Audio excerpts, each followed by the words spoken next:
Hey, brothers and sisters in Christ, and welcome back to our book club, Love and Responsibility, as we delve into the teaching of Pope St. John Paul II, as presented to us by Dr. Sri in his book, Men, Women, and the Mystery of Love. I hope you had some great conversations in your groups last week, taking a look at the law of the gift. I hope you had some time for personal prayer to kind of reflect on, how is self-giving present in my relationships, whether it's a romantic relationship or some other friendship, family relationship. This week we're taking a look at chapter 6, which we delve into, the title of John Paul II's work. It's called Love and Responsibility, how to build a more mature, a more enduring love. So I want to begin with what Dr. Sri actually presents to us at the end of the chapter. Two examples of married love. He calls it a tale of two marriages. So these two couples are coming from similar backgrounds, similar life experiences. But crises hit their marriage, and you're going to see very different responses to that crisis. So with the first couple, husband, wife, children, the wife ends up getting cancer at a certain point in their marriage. And so now the husband has a choice to make. He can remain faithful. He can endure. He can take on sacrifice so as to meet the needs of his wife and to really love and care for his wife, to help lift up his children in the midst of this family crisis, or he can walk away. Unfortunately, the husband in this first example, he chooses to walk away. Crisis hits, and the true character of his love is revealed. And it seems like, it was more about him from the get-go. Right? It wasn't really about his wife and truly loving and sacrificing himself for the good of his wife. It was more about what he would receive on a sensual level, on an emotional level.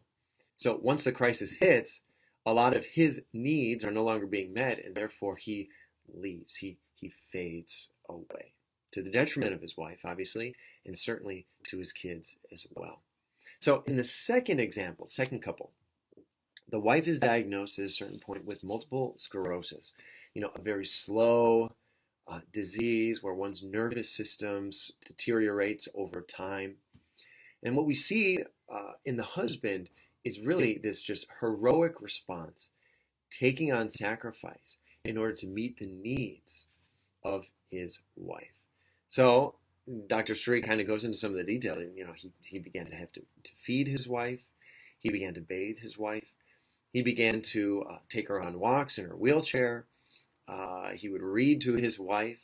And one of the things that touched my heart most was at a certain point in the more advanced stages of this disease, his wife could no longer talk. And yet he would still make that effort to have conversation with her, even though she couldn't respond to what he was saying. It's a beautiful example. Once again, crisis hits and the true character of his love is revealed.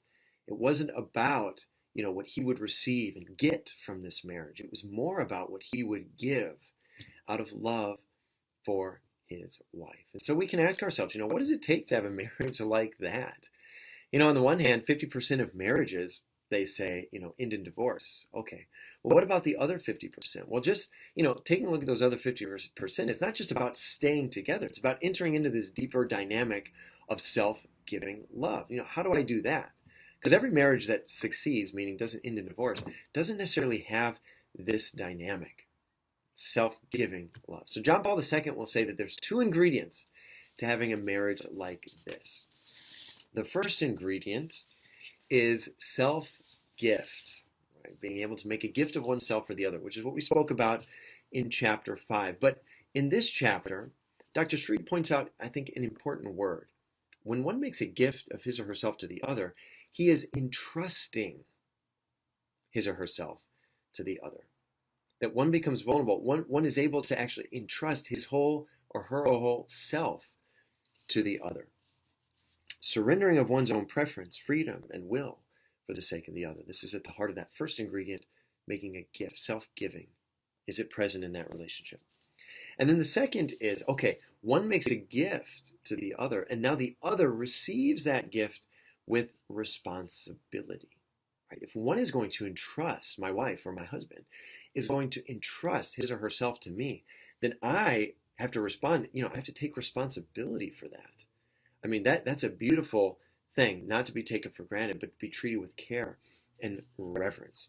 So John Paul II says, the greater the feeling of responsibility for the person, the more true love there is. Notice how he doesn't say the more, emotional feelings you have for the other, the more you think she's, physically attractive. That's not what determines love, according to John Paul II. The real clue or indicator of a deep love is do I have a sense of responsibility to take care of, right? To care for this one who has entrusted his or herself to me. John Paul II says this is what was present in Adam and Eve's relationship before the fall. We read the first chapters of Genesis and we see that when God forms Eve, Adam beholds her and he says, wow, flesh of my flesh, bone of my bone. Adam commits himself to her. He accepts her for who she is in love. Right? And you can just imagine how Eve would have felt. Here's Adam accepting me for who I am, loving me for who I am. He commits himself to me, and now she's able to respond similarly.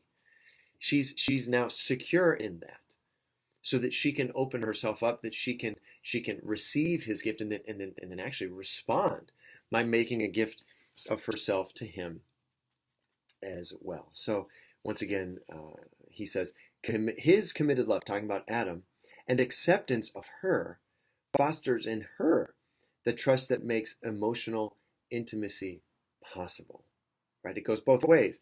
Eve's total acceptance of Adam as a gift similarly serves as a gift for him, which builds true intimacy. Right? So this is the whole idea. Right? You make a gift of yourself, the other receives that gift with responsibility, with care for you, and then that moves them to make a gift of his or herself for you. It builds true and deep intimacy. But obviously this is not easy because we have a tendency to be very selfish, to focus more on ourselves than making a gift of ourselves for others. What can you give me, right, as opposed to me giving for you? So Dr. Sri points out, when a husband focuses more on work and the needs of his job than he does on the needs of his wife, tension's going to enter into that. When a wife begins to nag her husband kind of endlessly and always pointing out his weaknesses, you never do this right, or something, then that's going to it's going to hurt. That's going to damage the relationship, and there won't be this intimacy. There won't be this mutual entrustment of oneself to the other.